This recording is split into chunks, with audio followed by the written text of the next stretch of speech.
Hi friends, welcome to Navy Home Kitchen. இன்னைக்கு நம்ம வீடியோல கச்சோரி மூங் டால் கச்சோரி எப்படி செய்யறதுன்னு பார்க்க போறோம். வாங்க நம்ம வீடியோல போய் பார்க்கலாம்.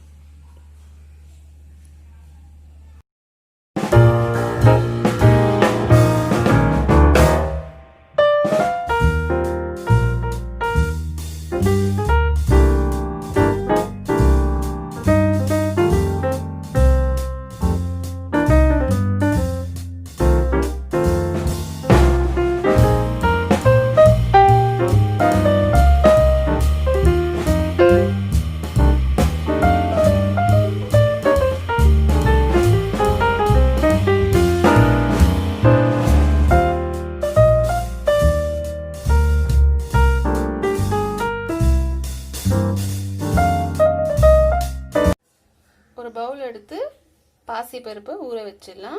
நான் அரை கப் பாசி பருப்பு எடுத்திருக்கேன். இது 2 hours நல்லா நம்ம ஊற வச்சிடலாம்.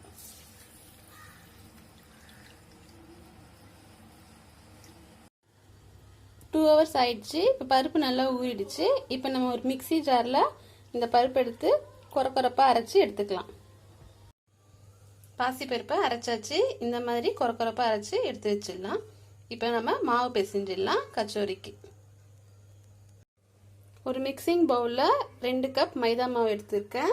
பொதுவாக கச்சோரி வந்து மைதா மாவில் தான் செய்வாங்க. நமக்கு வேண்டாம்னா நம்ம கோதுமை மாவு கூட சேர்த்துக்கலாம். இல்லை 1/4 ஸ்பூன் ஓமம் சேர்த்துக்கலாம்.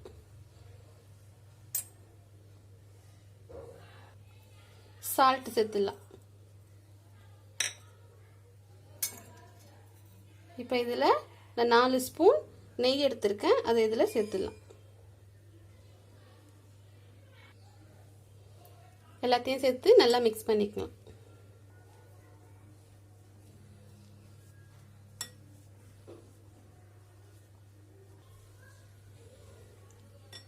உப்பு, நெய், ஓமம்லாம் சேர்த்து நல்லா நம்ம இந்த மாதிரி மிக்ஸ் பண்ணிக்கணும். பாருங்க,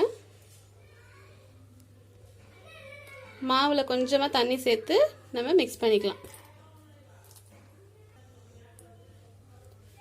கொஞ்சம் டஃப்பாக தான் இருக்கணும் மாவு, அப்போ தான் நல்லாயிருக்கும். நிறைய தண்ணி சேர்க்காம கொஞ்சம் கொஞ்சமாக தண்ணி சேர்த்து நல்லா நம்ம மாவை பிசைஞ்சுக்கலாம். இந்த அளவுக்கு மாவை நல்லா நம்ம பிசைஞ்சிக்கணும்.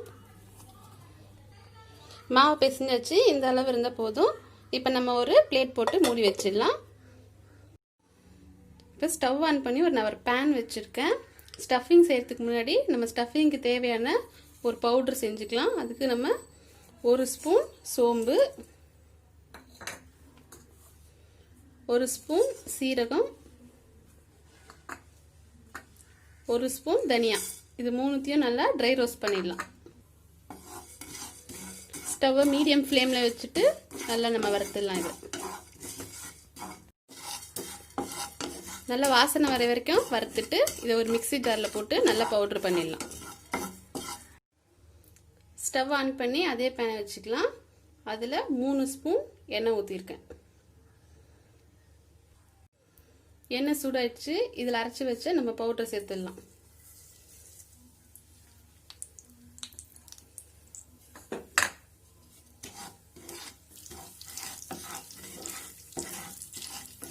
ஒரு பச்சை மிளகா,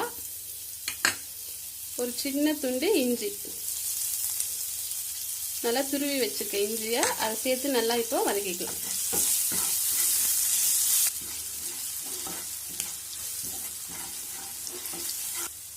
இதில் மஞ்சள் தூள், 1 ஸ்பூன் மிளகாய்த்தூள், தனி மிளகாய்த்தூள் சேர்த்துக்குங்க, 1 ஸ்பூன் கரம் மசாலா தூள், எல்லாத்தையும் சேர்த்து நல்லா வதக்கிக்கலாம்.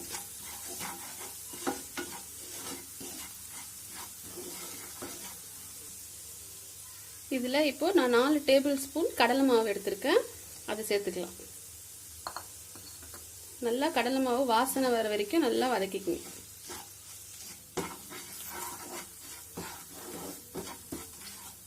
கட்டிகள்லாம் இல்லாமல் ஒரு 5 மினிட்ஸ் நல்லா நம்ம கடலை மாவை சேர்த்து வதக்கிடலாம். கடலை மாவு சேர்த்து நல்லா வதக்கியாச்சு. இப்போ வந்து நம்ம பாசி பயிரை சேர்த்துக்கலாம்.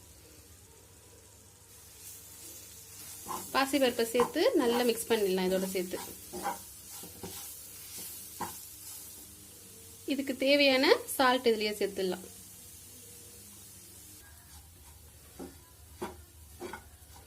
நல்லா உதிரி உதிரியா வர வரைக்கும் நம்ம நல்லா வதக்கிக்கலாம்.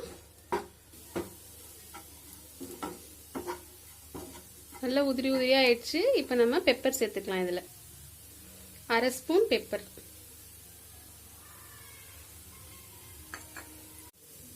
1/4 ஸ்பூன் ஆம்ச்சூர் பவுடர் சேர்த்துக்கலாம். சேர்த்து நல்லா மிக்ஸ் பண்ணி விட்டுடலாம்.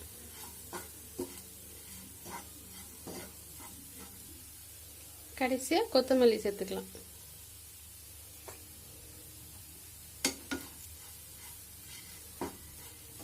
எல்லாத்தோட சேர்த்து நல்லா மிக்ஸ் பண்ணி விட்டுட்டு ஸ்டவ் ஆஃப் பண்ணி ஒரு பிளேட்ல மாத்திடலாம்.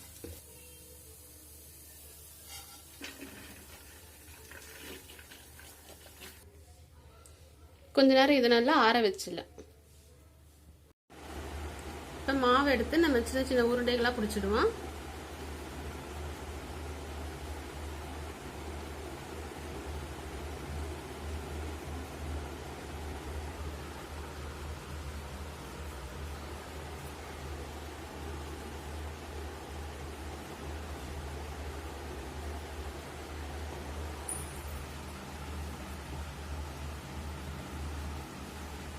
இப்போ ஒரு உருண்டை எடுத்து வச்சு நம்ம தேய்ச்சிக்கலாம்.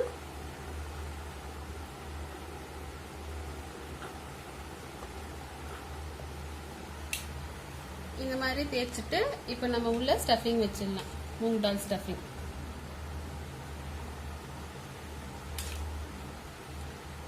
கொஞ்சம் திக்கா தான் இருக்கணும் மாவு, அப்பதான் நல்லா ஃப்ளஃபியா வரும். எல்லாத்தையும் க்ளோஸ் பண்ணிக்கலாம்.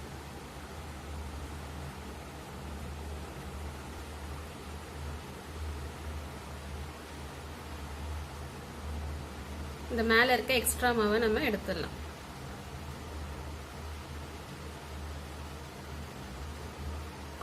வச்சு நல்லா தேய்ச்சிடலாம்.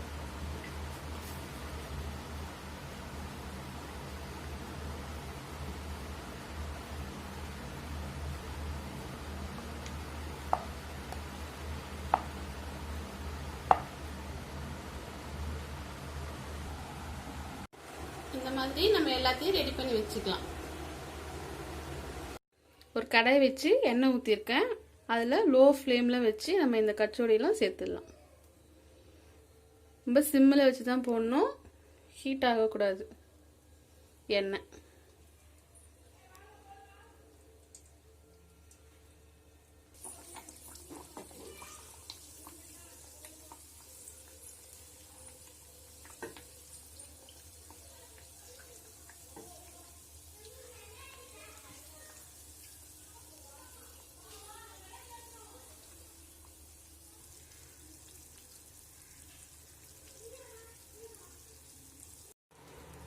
நம்ம கச்சோரிலாம் பாருங்க எப்படி பஃபியா இருக்கு.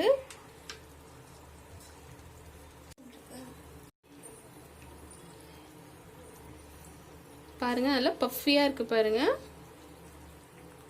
பாருங்க எல்லாம் நல்லா ப்ரௌன் கலர்ல மாறிடுச்சு. இப்போ நம்ம இதெல்லாம் எடுத்து வெளில வச்சிடலாம்.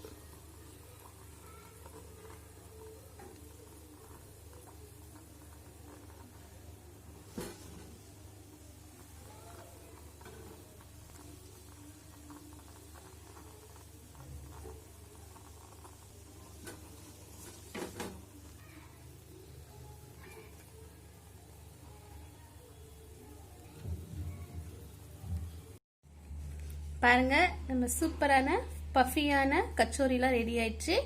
நீங்களும் உங்க வீட்டில் ட்ரை பண்ணி பாருங்க. உங்களுக்கு பிடிச்சிருந்தா லைக் பண்ணுங்க, ஷேர் பண்ணுங்க, கமெண்ட் பண்ணுங்க, மறக்காம சப்ஸ்கிரைப் பண்ணுங்க. தேங்க்ஸ் ஃபார் வாட்சிங்.